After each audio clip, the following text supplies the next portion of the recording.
Hello, everyone. I am excited to share with you the first interview I've ever done on this channel with none other than my mom. Great, right?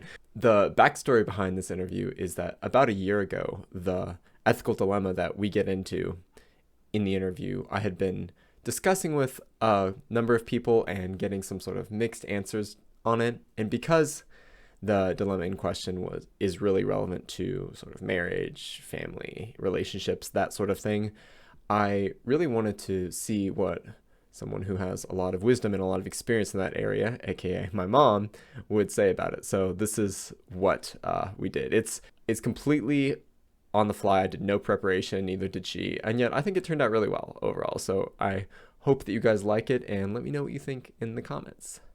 Okay, so I'm here with the beautiful, intelligent, and experienced Maria Dean, aka my mother. Mom, how are you doing today? Doing great, Harrison. Thank you. I'm smiling for all those compliments.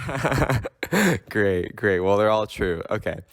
So today we're going to be discussing an ethical dilemma, and it's going to take the form of a thought experiment to just get us started thinking about it, but we can branch off and have a broader conversation. But the thought experiment is just to give a very specific yet a specific scenario that is fictional, just because fiction just kind of helps us to just set it up exactly how we want it to focus on the specific elements.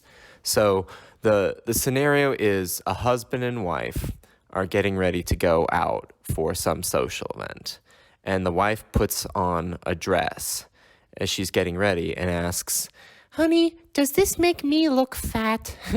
And then the husband is in a somewhat difficult situation because he thinks it does make her look fat. And so he has sort of I guess the way I think about it is he kind of has, in the moment, easy thing to say is, "Oh no, you look great," even if that's not true. That's not what he actually thinks. So the main question that I've encountered some disagreement on, and I think is important, is it morally permissible to lie in this circumstance and say, "No, honey, it doesn't make you look fat. You look great."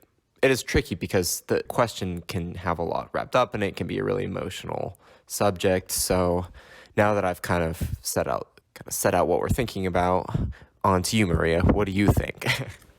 Yeah, I think it's a really cool question because it is kind of where the rubber hits the road in daily life.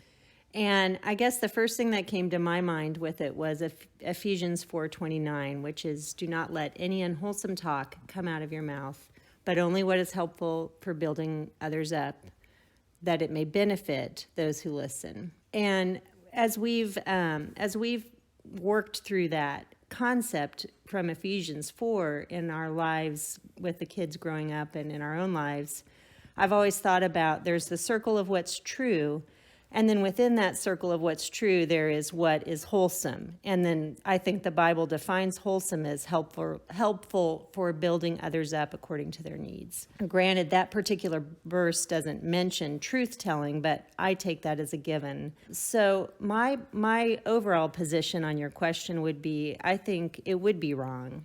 I think it is wrong, and I take that from my reading of really the plain teaching of Scripture on the subject of lying. And then there are a lot of other things as well, other aspects of Scripture and other maybe different shades of reasons why I would say that. But that's kind of where I come out on it. Yeah, it's interesting because it seems like the theme of lying is something that is talked about quite a lot because it's one of the 10, or I guess bearing false witness, which might be a little bit more a specific version of lying, is in the 10 Commandments.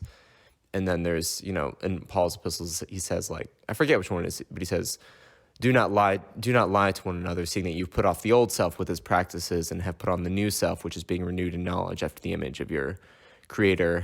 And then we have, where is it that the devil's described as the father of lies? Mm-hmm. And Yes. so, and it seems like, and there's also, just other verses that are relevant where it says, like, talking about God, it says, like, your word is truth. And so it certainly seems like it's a reflection of God's character that truth is good and, lying is bad. Right. So, Right. And then another aspect of that I was thinking about is just The aspect of loving your neighbor, and in this scenario that you laid out, it's loving your wife. And I mean, I can see where the temptation is for sure. I think we've all experienced that in relational dynamics, with people where, it's just difficult to say something that's going to be possibly hurtful or not encouraging. But I think, like, when it comes to loving your neighbor, and I go back to your scenario, the wife is asking. And I think we need to, really let our yes be yes and our no be no. And Another great verse. incredible verse. And just God's ways are winsome, even when it pricks a little bit. Like there's something beautiful about, well, my husband will tell me if this doesn't look good on me.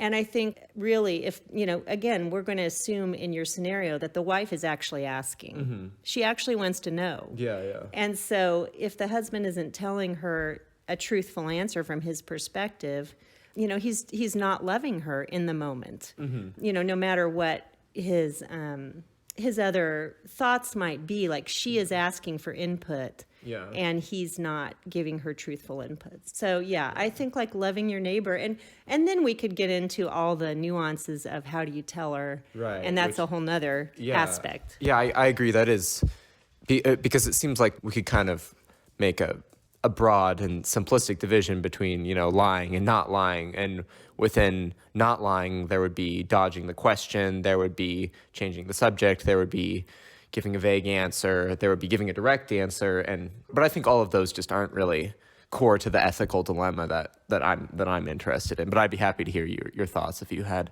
any. Yeah, because I guess when I've talked to people about this, people have pointed out that when that question gets asked, it's not there's more to it than meets the eye. I've talked to a couple women who have said, okay, well, she's not like, does this dress make me look fat? The sort of literal meaning is only a very small aspect. What she's really asking is, do you love me? Are you attracted to me? All those sorts of things. So I guess, do you agree that in these types of situations, there's kind of more to the question than the literal meaning? And do you think that changes the ethics of it all? I do think that there is often more to it. And I think that's where, a husband-wife, for instance, relationship, a close relationship, you're working off of what Dad and I learned about years ago, which is called passport.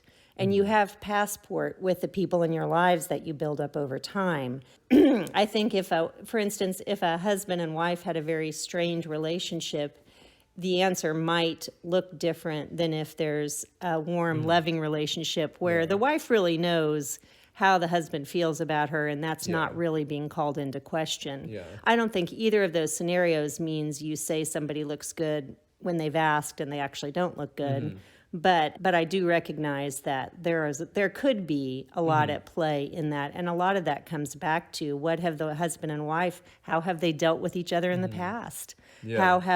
What kind of communication have they built up over time? And, again, that daily passport that's built up in a relationship has a lot to do with how the wife's going to receive it. And it may have a lot to do with what she was actually asking. Was she actually asking how the dress looked on her? But again, for the purposes of your question, I'm going to assume she was asking. I mean, I think we have to take people at face value, or we are really in chaos. Yeah, it's like take people at face value unless you have some reason to think they're using an analogy or a metaphor or some.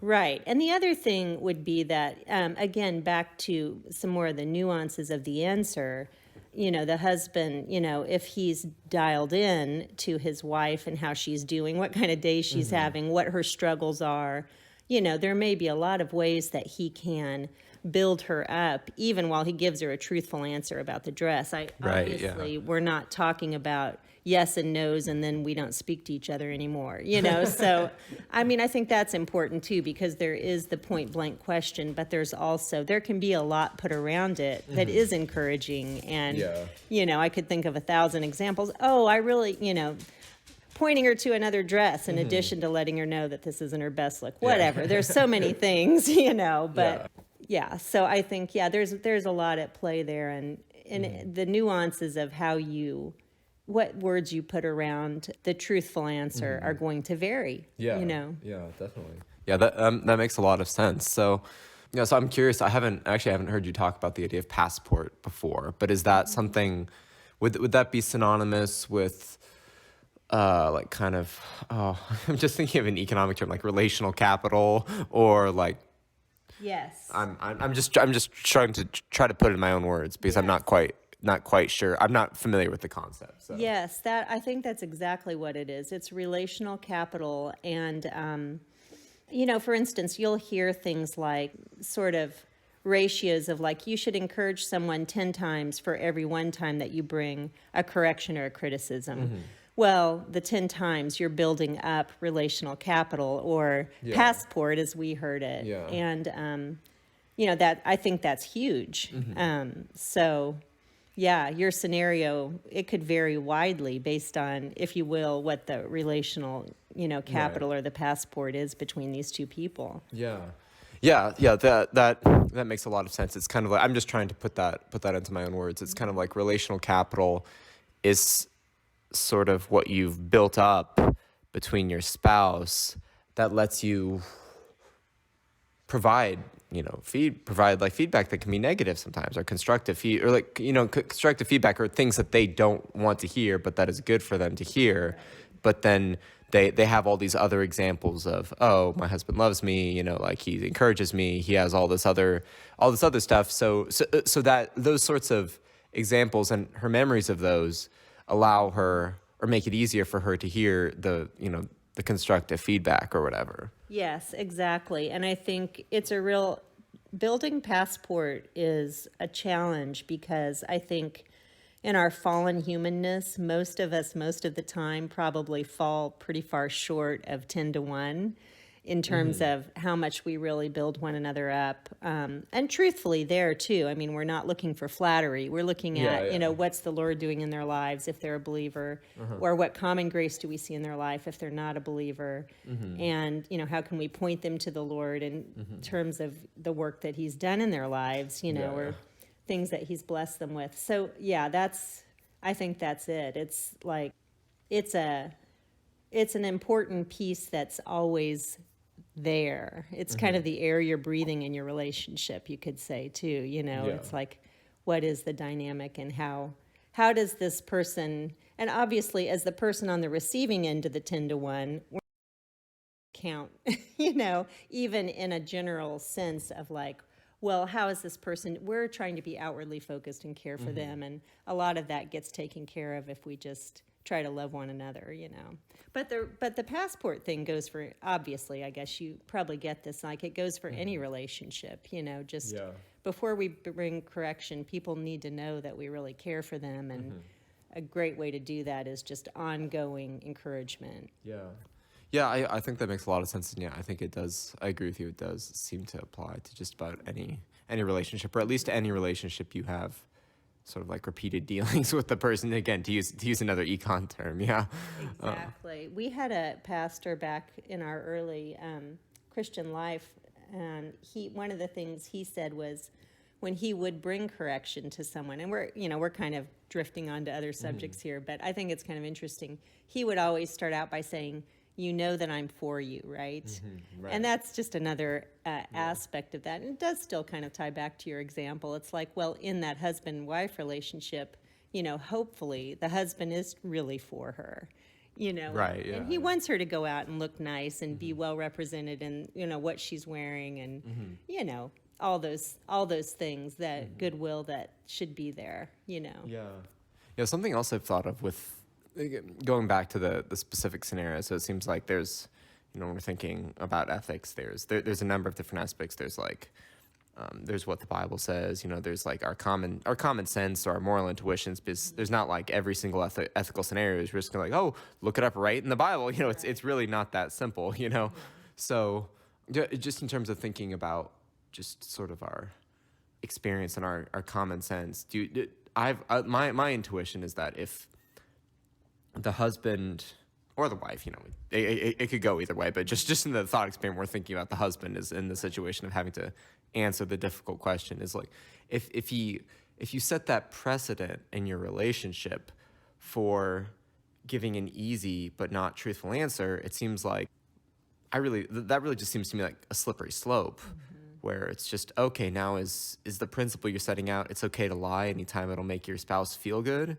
Or is it, I mean, how will your spouse know? It really just seems like there's a slippery slope concern, and then there's, maybe this is the same thing, but there's the concern of, okay, well, who do I go to when I just need frank feedback and I just need it to be truthful, and this is really important, and I just need to say, okay, regardless of what my emotions are, I need the truth. And if you can't do that with your spouse, who can you do that with? Right. No, I would agree with that. I think, you kind of go back to God's ways are so winsome, and there's a reason for the things that he commands and the things that he prohibits. And I think that's an excellent, example with regard to lying. It's like, it is a slippery slope, and we as humans are very bad with things that are gray. And I think that that's just kind of the nature of reality. And There's a lot of grayness out there. yeah, and I mean, but in terms of ethics, like, we need clear guidelines. And if we're left to ourselves on things like lying and when would it be okay and when would it not be okay, I think it is totally a slippery slope, and it's hard to get your footing back. You know, and thankfully with the gospel we can get our footing back. But that is the nature of the beast, I would say, right? Yeah. I agree. Well, thanks for joining me today, Mom. Do you have any closing thoughts before we call it a night? No, I've really enjoyed it. It's been fun to talk with you about it. Yeah, I've enjoyed this too. Okay.